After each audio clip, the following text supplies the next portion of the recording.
په کم ځای باندې چې په مقدس مکه باندې عذاب راغلی دی په هغه ځای کې به ودرېږې نه، هغه ځای نه به زر ځې.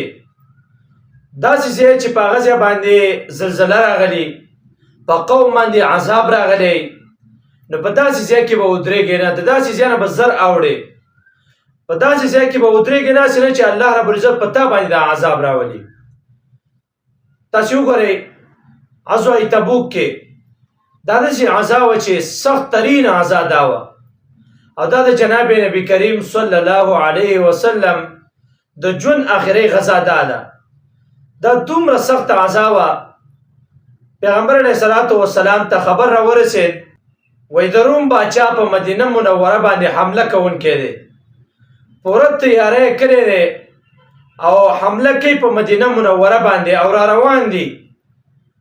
نبی کریم صلی الله علیه وسلم اعلان وکړ چې ځان مکمل تیار کړئ. دا هغه غزا ده چې په دې کې کلم اعلان جناب نبی کریم صلی الله علیه وسلم وکړ چې تاسو ځان تیار کړئ.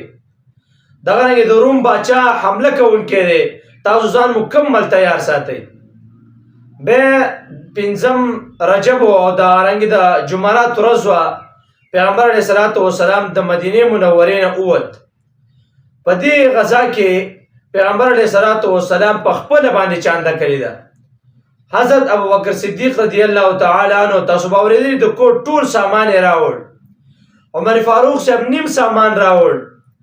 د ابوبکر صدیق صاحب نه تپوس وکړه وایي څه دې راوړه، په کور کې دې څه پرېغوسته؟ وایي یا رسول الله ټول هر څه مې راوړه، په کور کې مې د الله او د الله رسول پرېغوسته.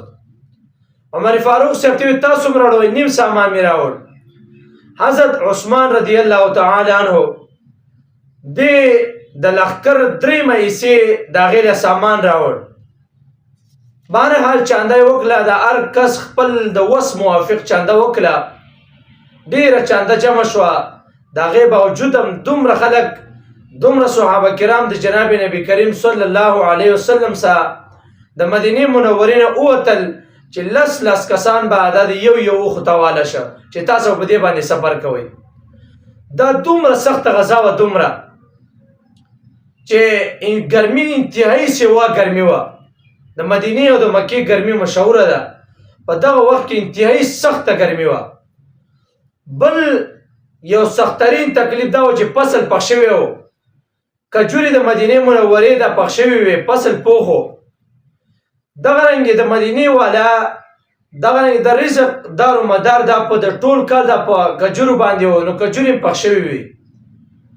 خو دا داسې خلک و، داسې صحابه کرامو چې الله رب العزت په عالم ارواح کې د پیغمبر علیه الصلاة والسلام د خدمت لپاره مقرر کړي وو، نو دیو د یو شي خیال هم ونه ساته، د کجورو خیال هم نه ساته، د ګرمۍ خیال هم نه ساته، مزل هم ډېر زیات و، اوښان هم نه و، لس کسان د یو اوښو ته واله شوي وو. دا ټول تکالیف یې برداشت ته ووتل.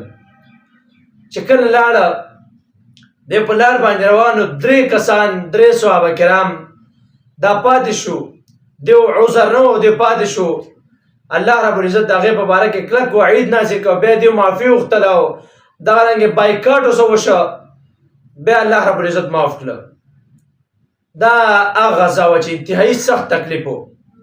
بهرحال چې کله د قوم سمود کوم ځای کې چې په سمودیانو باندې عذاب راغلی و، چې هغه ځای ته د صحابه ورسېدل، پیغمبر علیه الصلاة والسلام اعلان وکړ د دې ځای نه زر اوړئ.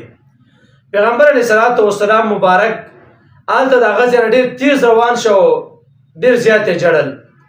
وایي هسې نه ده هغه ځای دی چې په دې ځای کې په قوم سمود باندې عذاب راغلی، هسې نه چې زما په دې قوم او زما په دې صحابه کرام باندې، زما په دې ملګرو باندې عذاب رانه شي. نو هغه ځای نه اعلان یې وکړ د دې ځای نه زر اوړئ. دا هغه صحابه کرام او هغه پیغمبرو چې د قوم سمود هغه ځای و چې عذاب پرې راغلی و، حکم یې ته وکړ شابه زر دې ځای نه اوړئ.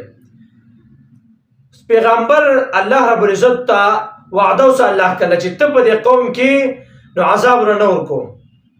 د هغه باوجود هم الله نه څومره یېرېږي، سید الاولین والآخرین دی، بیا هم د الله نه څونه یېرېږي. اوس موږ کار وګوره چې په کوم ځای باندې عذاب راشي، په کوم ځای باندې زلزله او طوفان راشي، هغه ځای موږ د چکر دپاره ځای وګرځوو. الله پیغمبر هغه صحابه ته فرمایي دې ځای نه زر زر واوړئ منګه هغه ځای د چکر دپاره ګرځو چې کوم ځای باندې زلزله راشي طوفان راشي بل قسم عذاب راشي هغه ځای منګه وشابه دا چکر دپاره خلک وګرځئ ټول خلک هغه د سیل رواني دا زمونږ ایمان دی دا زمونږ یره د الله رب العزت نه